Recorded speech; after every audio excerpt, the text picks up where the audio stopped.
satu-satunya alat pengangkutan cepat antar daerah Kalimantan Selatan dan Kalimantan Tengah. Dalam perjalanan, tak jarang kita melihat penduduk membawa rakit pohon kayu beratus-ratus kubik hasil kekayaan hutan.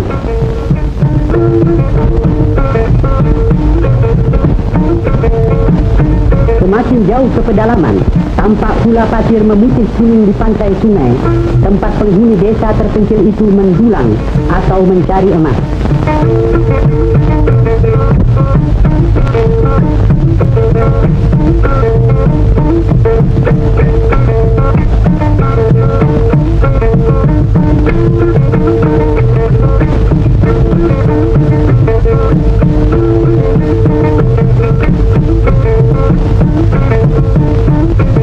Patung-patung dan rumah-rumah mayat di desa menunjukkan masih adanya kepercayaan terhadap agama peninggalan nenek moyang disebut Kaharingan, di samping agama Kristen dan Islam. Dikawal anjingnya yang setia, demikianlah keluarga ini selalu dengan rukun dan damainya keluar rumah mencari nafkah sehari-hari.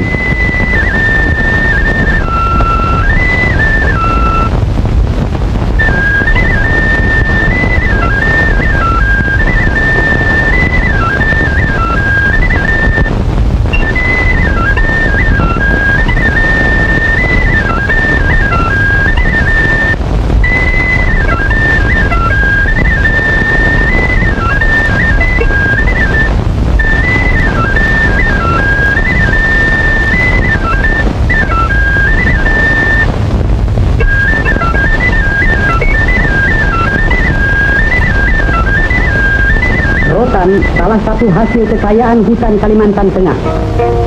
Selain sebagai sumber pencaharian menguntungkan bagi rakyat, juga menjadi bahan ekspor.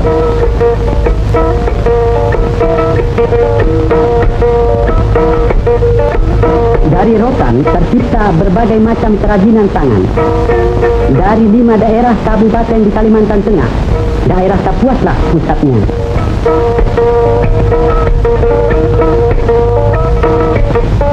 Wanita-wanitanya di sini terkenal pandai menganyam rotan, membuat topi, tas tangan, tempat-tempat rokok, tikar dan lain-lain anyaman halus indah berwarna-warna.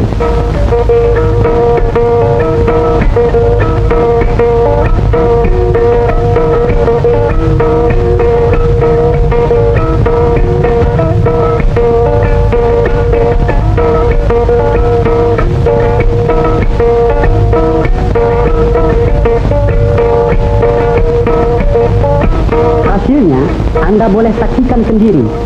Boleh pilih mana suka.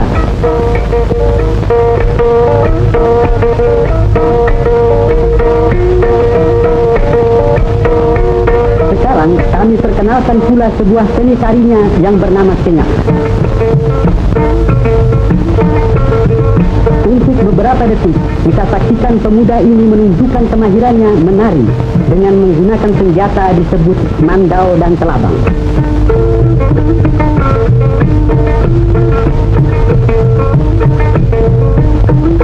Tari Kenyap menggambarkan keberanian dan kejujuran seorang pahlawan, melambangkan sifat penduduk asli Pulau Kalimantan umumnya, di samping rasa keindahan.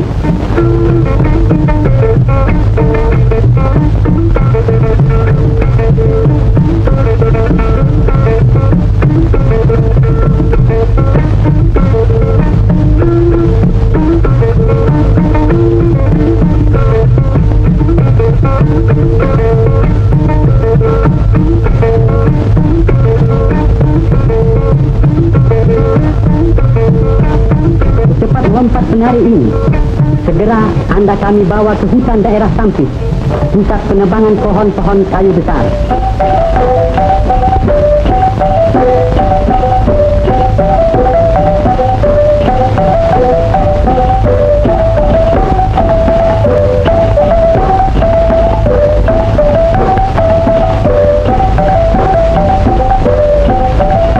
Kayu memang menjadi kebanggaan Kalimantan Tengah sebagai hasil hutannya yang terbesar. Bahan ekspor, banyak menghasilkan devisa negara.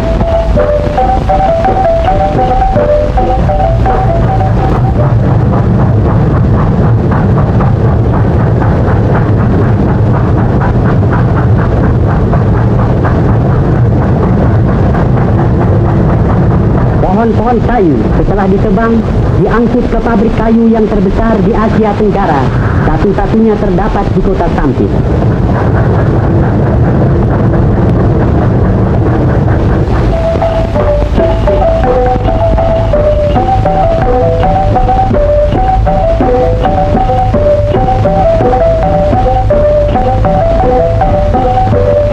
Dari kolam perendaman, kayu-kayu itu diseret naik ke dalam pabrik secara mekanis untuk segera masuk ke dalam gigi-gigi mesin gergaji.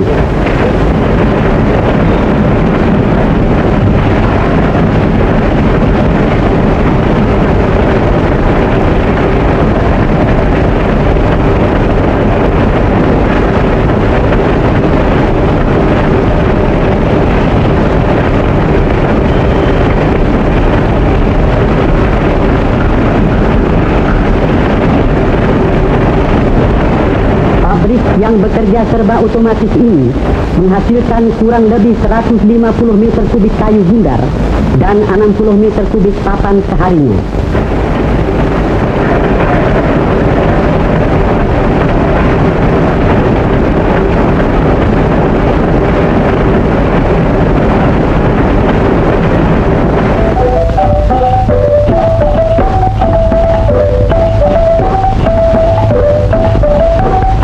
Sesuai dengan rencana Komando Operasi Gerakan Makmur, sejak tahun 1951 sudah dikerjakan dengan aktif pengerukan-pengerukan seperti pada kanal Basarang ini yang akan menghubungkan kota Kuala Kapuas dengan Sampit sepanjang 175 km tanpa melintasi lautan.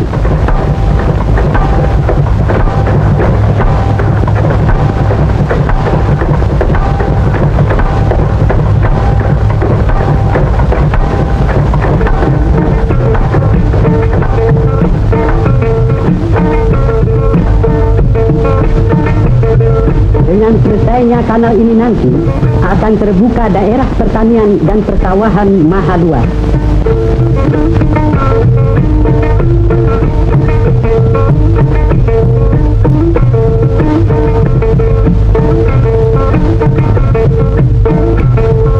Objek transmigrasi Veteran di Mentaren, Kewedanan Kahayan, menampung transmigran dari Pulau Jawa.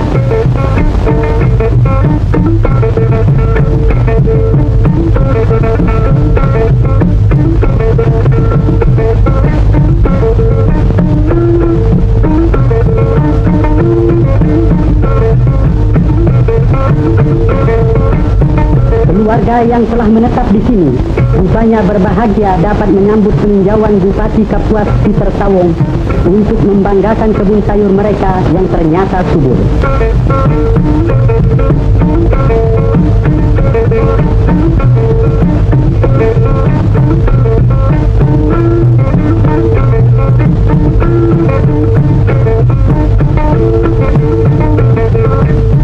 Anak-anak mereka gemuk-gemuk dan sehat.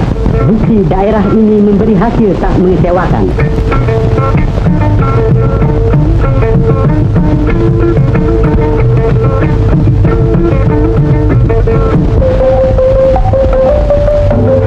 Masa depan Kalimantan Tengah diyakinkan akan mencapai kemajuan pesat, dan begitulah tanggal 17 Juni 1957 penduduk desa Pahandut di pinggir sungai Kahayan bergembira menyambut kedatangan Presiden Soekarno yang pada hari bersejarah itu akan meletakkan batu pertama pembangunan ibu kota Kalimantan Tengah.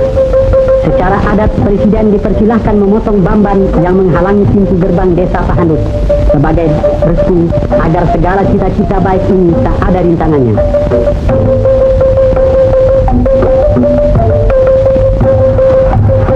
Dengan dielu-elukan rakyat yang juga datang berduyun-duyun dari luar desa Pahandut, Presiden diantar menuju tempat upacara perletakan batu pertama. Ibu kota yang akan dibangun bernama Palangkaraya berpusat di tengah hutan, kurang lebih 3 km dari Pahandut, merupakan keberanian dan puncak cita-cita Kalimantan Tengah untuk membangun hutan pedalaman guna kemajuan daerah. Demikianlah hutan yang telah beberapa lama ditebang dibersihkan terus secara bergotong royong.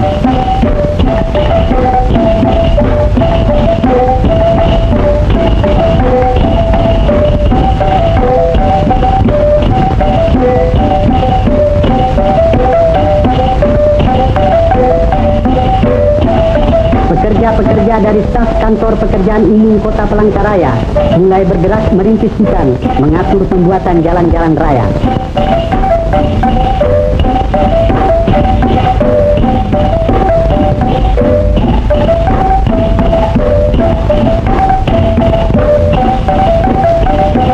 Meski di sini kita melihat tenaga-tenaga bangsa asing ikut membantu pekerjaan besar ini, namun pembangunan Palangkaraya harus dilihat dari segi semangat dan jiwa tenaga Indonesia asli.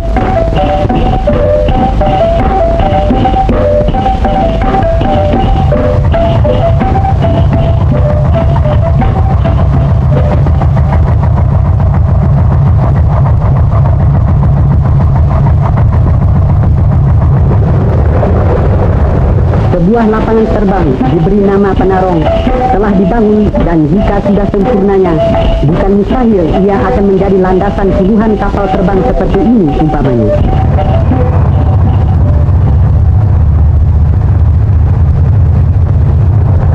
Ya, segala cita-cita mesti tercapai, asal semangat kerja dan membangun tak sungguh padam, biar ada kesulitan dan rintangan apapun.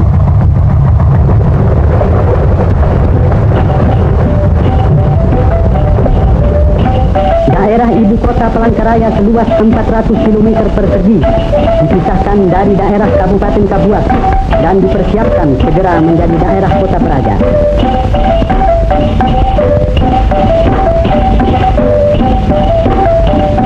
Pembangunan kota, rencana seluruhnya bercorak nasional, tidak mengizinkan bangsa asing membuka usaha atau jenis kerja apapun di sini.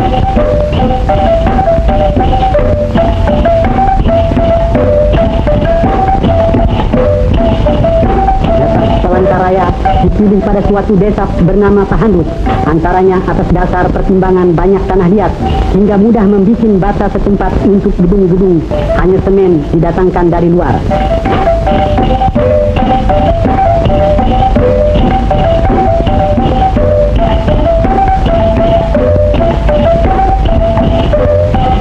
Pembangunan gedung diperlukan terlebih dahulu untuk kantor-kantor dan perumahan-perumahan pegawai.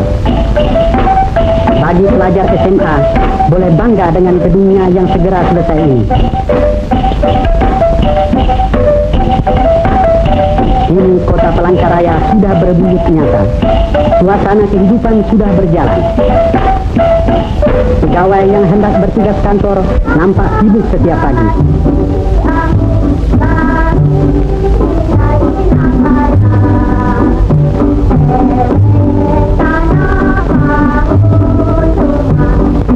Anak-anak gembira pergi ke sekolah dan sang ibu melepaskannya dengan senyum bahagia. Kendaraan pegawai yang sedang lewat biasanya tak lepas dari serbuan anak-anak yang ingin menumpang.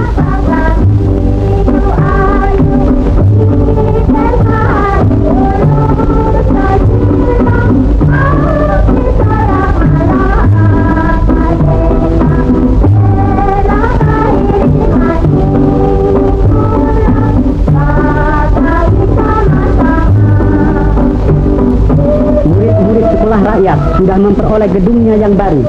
Begitu pula para pegawai seperti Pak Camat dengan kantornya ini.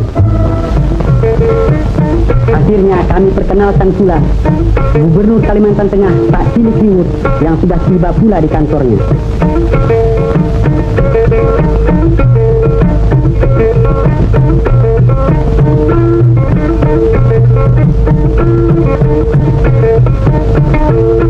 Sebagai pemimpin yang bertanggung jawab atas daerahnya, selalu beliau mengajak anggota staf pemerintahan merundingkan bagaimana sebaik-baiknya menyempurnakan pembangunan kota Palangkaraya.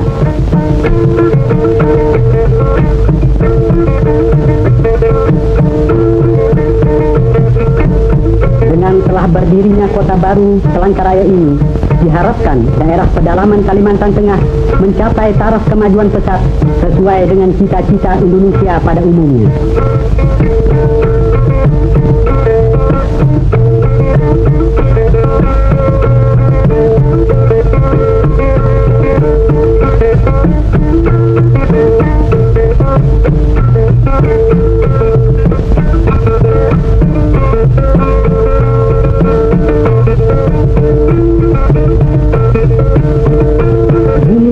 Kalimantan Tengah terus menanti pahlawan-pahlawan pembangunan Indonesia sejati.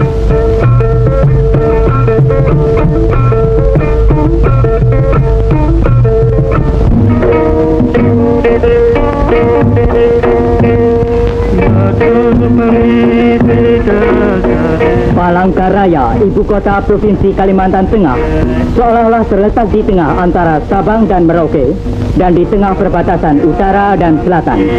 Sungai Barito merupakan urat nadi penghubung lalu lintas.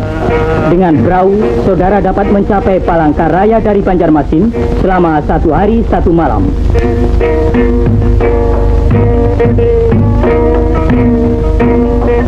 Palangkaraya, salah satu dari ibu kota provinsi yang terbaru, dapat saudara saksikan dari dekat.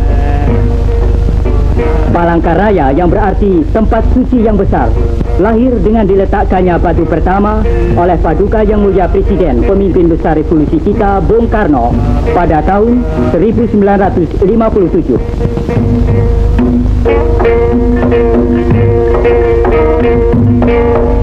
Pada tanggal 14 Maret 1963, setelah berangkat ke Palangkaraya, rombongan Yang Mulia Wakil Menteri Pertama Bidang Khusus, Menteri Penerangan, Ketua Indoktrinasi, Dr. Haji Ruslan Abdul Ghani, romput oleh Gubernur Kalimantan Tengah, Kilik Ribut. Anggota rombongan Menteri Penerangan antara lain terdiri dari Ibu Ruslan Abdul Ghani dengan seorang putrinya Retnowati, Ajudan Mayor Anja Rahman, Pembantu Menteri Kepala Urusan Publisitek Devon, Dr. Andes Tresno Suwarno, dan Staf Menteri Urusan Khusus Devon, Dr. Andes Rahmadi.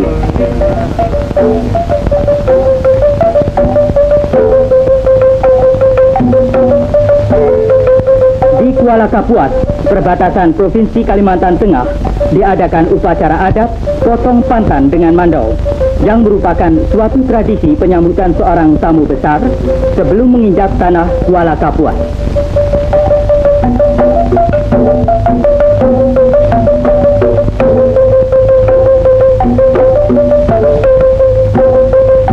Dalam pidato sambutannya, Wampa Menteri Penerangan menyampaikan salam hangat dari Bung Karno kepada rakyat Kalimantan dan menjelaskan tentang Pancasila negara kita yang membawa rakyat ke arah adil dan makmur. Dari sungai ini dapat kita saksikan penghidupan penduduk Kalimantan Tengah. Kehidupan mereka sehari-hari antara lain berjualan ikan, karet, dan sebagainya.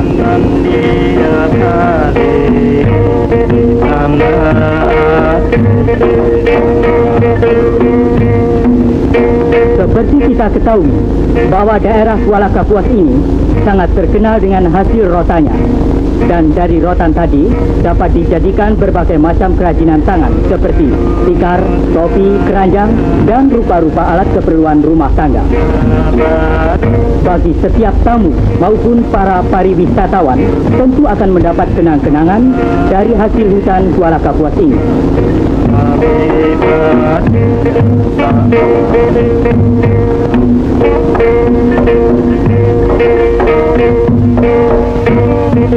Kini rombongan sampai di Palangkaraya. Sambutan meriah oleh para pembesar dari Catur Tunggal dan segenap lapisan masyarakat setempat, serta masyarakat Uni Soviet yang sedang membuat jalan ke Sampit.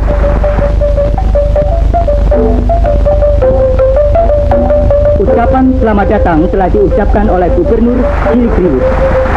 Sesuai dengan upacara adat, Menteri Dr. Haji Ruslan Abdul Ghani memperkenalkan diri dan menyampaikan maksudnya yang baik datang di daerah Kalimantan Tengah ini. Menginjak telur, potong pantan, dan dipupuri adalah suatu kehormatan bagi setiap tamu besar yang datang.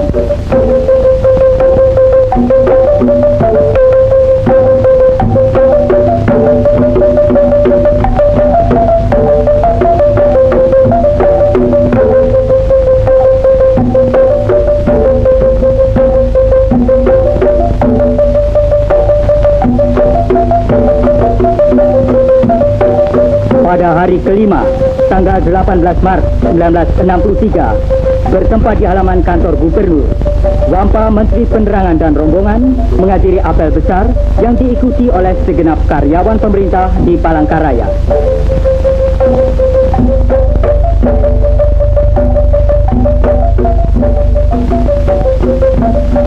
Hadir pula para peserta kursus dan latihan Manito Uzbek Alim Ulama ke Kalimantan Tengah.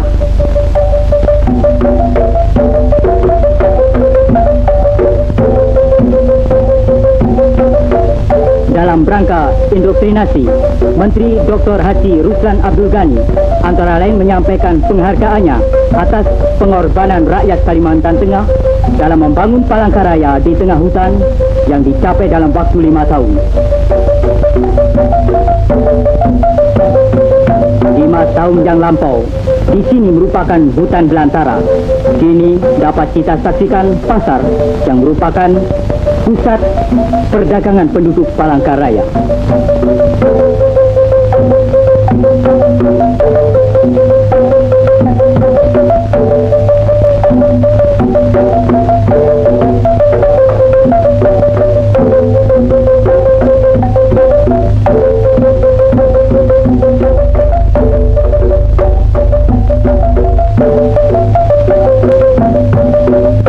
Pada malam resepsi yang dihadiri oleh segenap lapisan masyarakat, Bapa Menteri Penerangan antara lain mengatakan bahwa Pancasila sebagai ideologi negara kita sama dengan hati nurani manusia.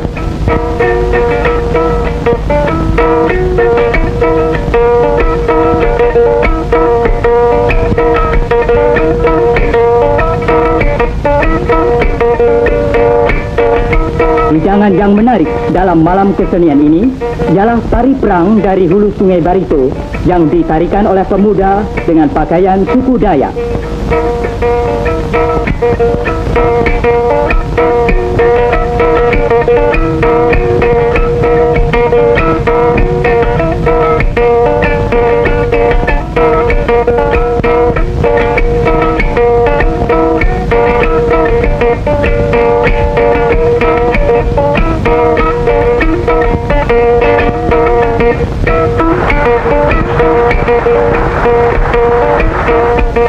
Gadis-gadis Kalimantan Tengah ini pun tak mau ketinggalan.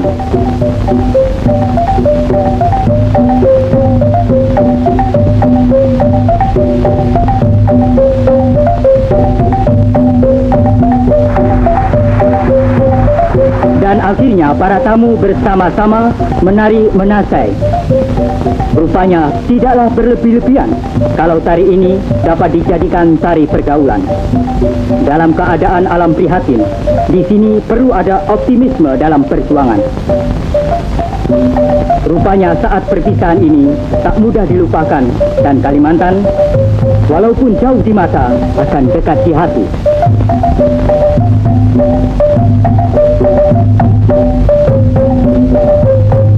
Peninjauan Wampa Menteri Penerangan, Ketua Panitia Pembina Jiwa Revolusi Dr. Haji Ruslan Abdul Ghani sungguh mengesankan dan tetap dikenang bahwa Palangkaraya adalah sebagai lambang kemampuan bangsa Indonesia. Palangkaraya terletak di tengah hutan belantara, merupakan kota yang serba baru yang timbul di tengah alam dan udara merdeka. Palangkaraya merupakan suatu bukti pula bahwa bangsa Indonesia bukan saja pandai meletakkan batu pertama, tetapi juga pandai meletakkan batu terakhir.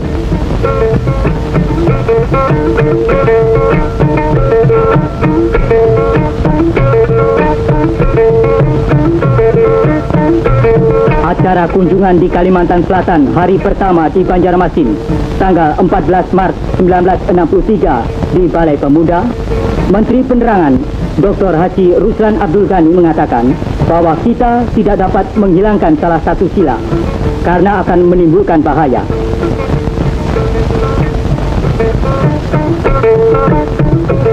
Dan menganjurkan kepada setiap warga negara agar mempelajari Undang-Undang Dasar 45 dan Revolusi Indonesia. Dan hari terakhir kepada para mahasiswa Universitas Lambung Mangkurat menganjurkan agar para mahasiswa mengamalkan ilmunya. Kesan Menteri Penerangan Dr. Haji Ruslan Abdul Ghani antara lain bahwa Palangkaraya menunggu tangan dan otak bangsa Indonesia untuk membangun lebih lanjut.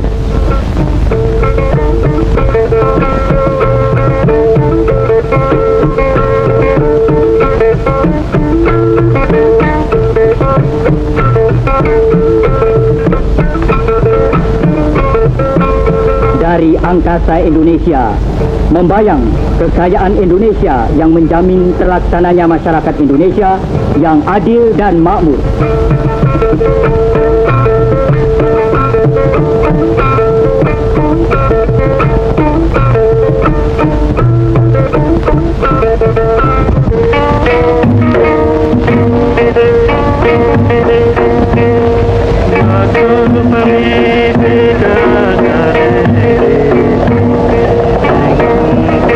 Di tepi Sungai Kahayan yang membelah Pulau Kalimantan ini, tegaklah kota besar Palangkaraya. Seperti kita ketahui bahwa 5 tahun yang lalu masih merupakan hutan belukar yang lebat pekat.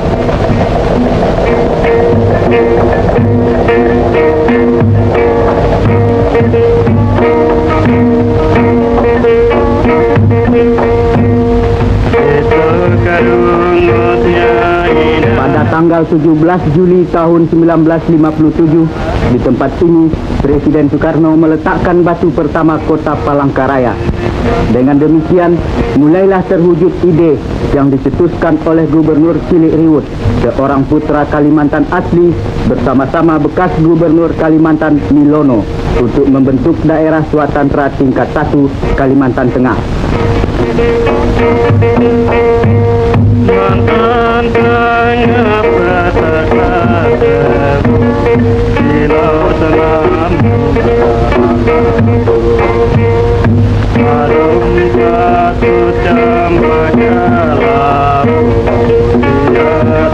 dengan wilayah administratif yang direncanakan seluas 1.200 km persegi, Palangkaraya akan merupakan suatu kota yang megah di tengah-tengah hutan rimba Kalimantan.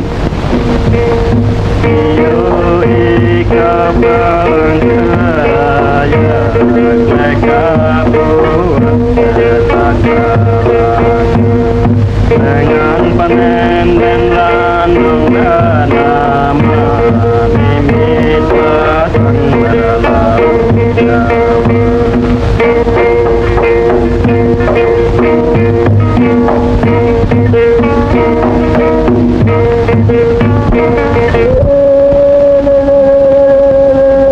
Kami ajak saudara mengenali penduduk Kalimantan Tengah dengan upacara keagamaan yang disebut Pesta Tewah, suatu upacara menghantarkan arwah-arwah ke surga loka. Suku bangsa Dayak Ngaju dan setiap penganut agama Kaharingan menjalankan upacara ini yang dilaksanakan secara bertingkat-tingkat.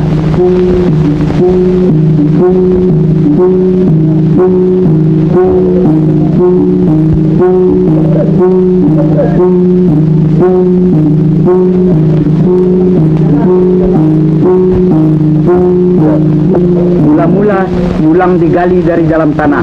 Setelah dibersihkan, kemudian ditaruh dalam peti.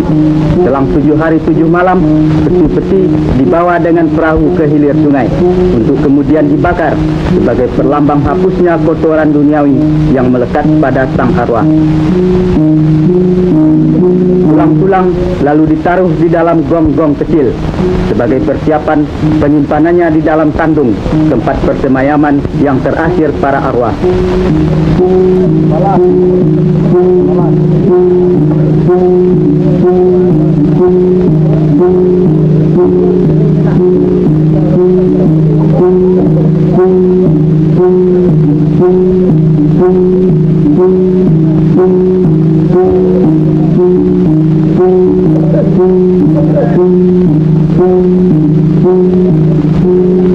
Peristiwa ini diiringi oleh semua anggota Tewah melakukan permainan ini sebagai tanda sukaria dan syukur kepada Tuhan. Pesta Tewah dipimpin seorang telon dengan balian dan basir sebagai penambuh ketimbung yang juga bertindak selaku penyambung lidah antara sang arwah dengan Tuhan.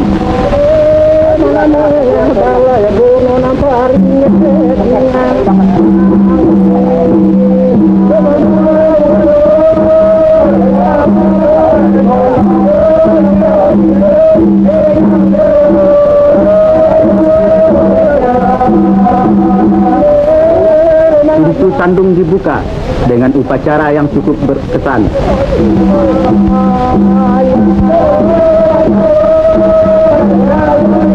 Disandung keluarga Tukus Jaga Nyaring yang sudah berbentuk modern ini ditewahkan sebanyak 27 arwah. Masing-masing keluarga memiliki sandungnya sendiri-sendiri.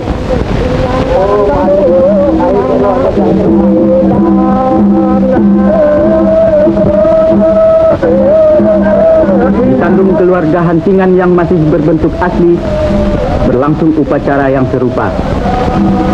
Tahun ini, Kampung Mentangai menewahkan tidak kurang dari 355 arwah secara gotong royong. Karena biayanya yang begitu besar, pesta tewa hanya dapat dilakukan beberapa tahun sekali.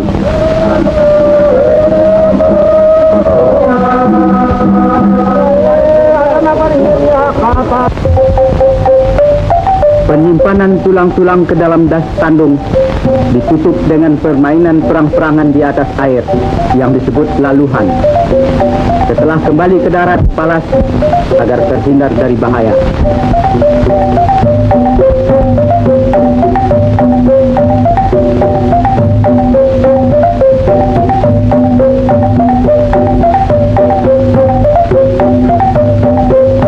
Pada hari terakhir dilakukan ngarahang, upacara menghantarkan arwah ke langit yang ketujuh sebagai tingkatan terakhir.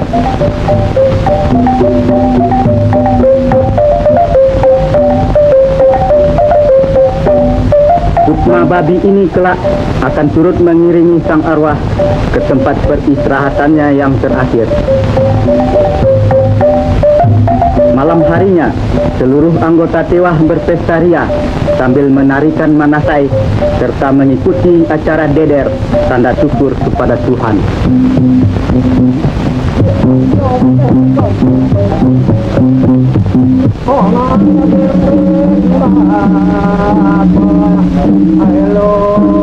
Dan selesailah para penganut agama Kaharingan menunaikan kewajibannya mengagungkan arwah sanak keluarganya.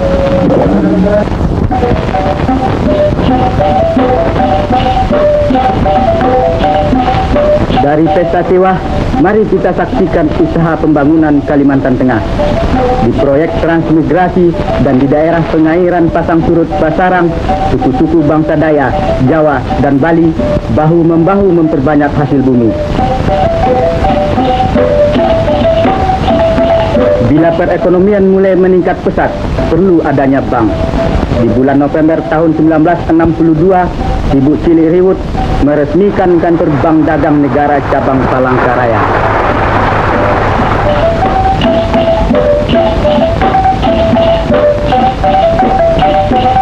Bagi putra-putri Kalimantan Tengah yang haus akan pengetahuan, dalam beberapa tahun saja, perkampungan pelajar Sanaman Mansikai ini telah dilengkapi dengan sekolah dasar, SMP, dan SMA. Para pegawai tidak dilupakan kesejahteraan hidupnya, berupa perumahan sederhana tapi pantas.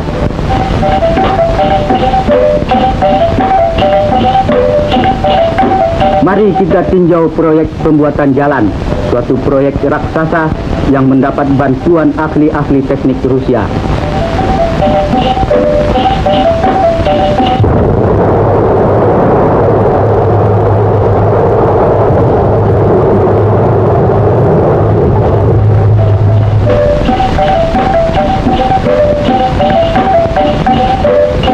Pecahan batu gunung ini digiling, disaring, digiling kembali menjadi batu koral, kerikil, dan pasir sebagai bahan fondasi jalan.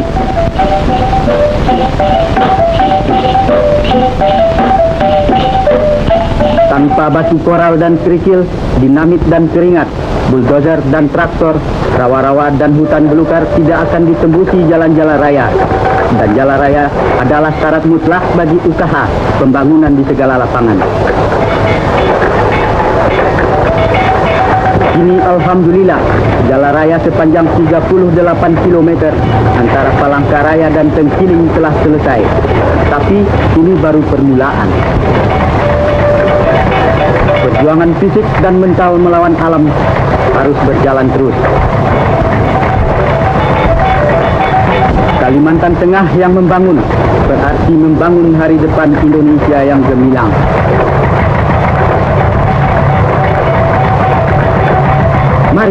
Mari membangun terus.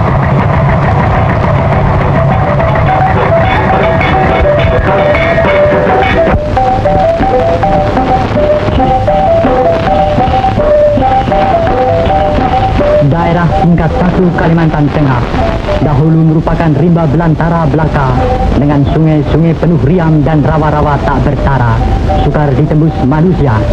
Kini seirama dengan derapnya revolusi, seluruh rakyat Kalimantan Tengah tergugah hatinya dari alam mina bobok penjajahan Belanda, bangkit dan maju untuk melaksanakan pembangunan di segenap lapangan yang terasa membahana di segala penjuru rimba dan desa, serta menggaung di antara lembah-lembah Barito, Kapuas, Kahayan, dan Sampit.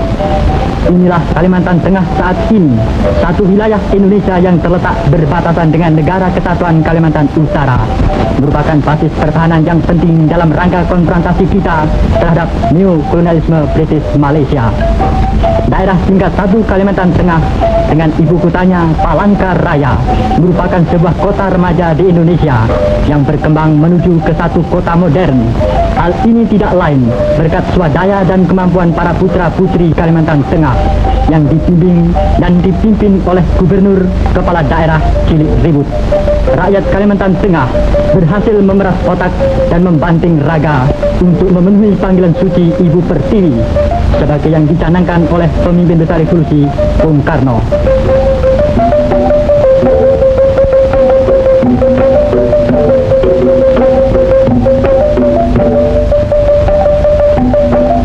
Pendidikan dan pengajaran terhadap anak-anak adalah mutlak dilaksanakan terlebih dahulu, karena dasar pertama untuk melangkah ke pembangunan semesta adalah pembinaan watak dan jiwa terhadap setiap manusia yang masih muda, membina manusia baru dalam rangka character and nation building menuju masyarakat sosialis dalam satu wadah Negara Kesatuan Republik Indonesia yang berasaskan Pancasila dan berhaluan Manipol Uzbek. Kemajuan pendidikan dan pengajaran di daerah tingkat 1 Kalimantan Tengah amat pesat, seiring pula dengan kemauan yang besar dari anak-anak untuk belajar. Kini terdapat 500 buah sekolah dasar, 50 buah sekolah lanjutan tingkat pertama, dan 10 buah sekolah lanjutan tingkat atas dengan jumlah siswa 75.000 orang. Kecuali itu, Kalimantan Tengah juga telah memiliki sebuah universitas. Kemajuan lain yang telah pula dicapai ialah dengan didirikannya beberapa buah rumah sakit dan rumah sakit pembantu, suatu usaha pemerintah daerah Kalimantan Tengah untuk memberikan perawatan dan pengobatan kepada penduduk dalam memberantas penyakit malaria.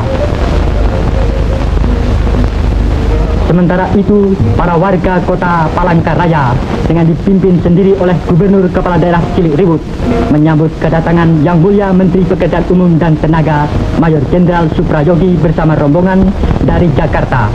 Kedatangan Menteri Suprayogi ke Palangkaraya ini dalam rangka peninjauannya ke proyek-proyek pembangunan saluran air minum dan jalan raya sepanjang 38 km antara Tengkiling dan Palangkaraya.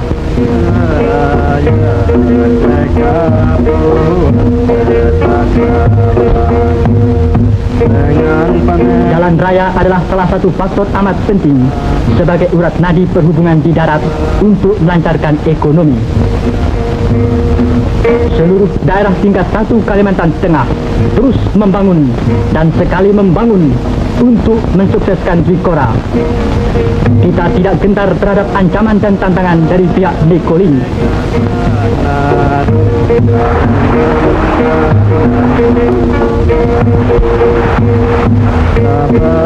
Rakyat daerah perbatasan Kalimantan Tengah siap melaksanakan komando pemimpin besar revolusi.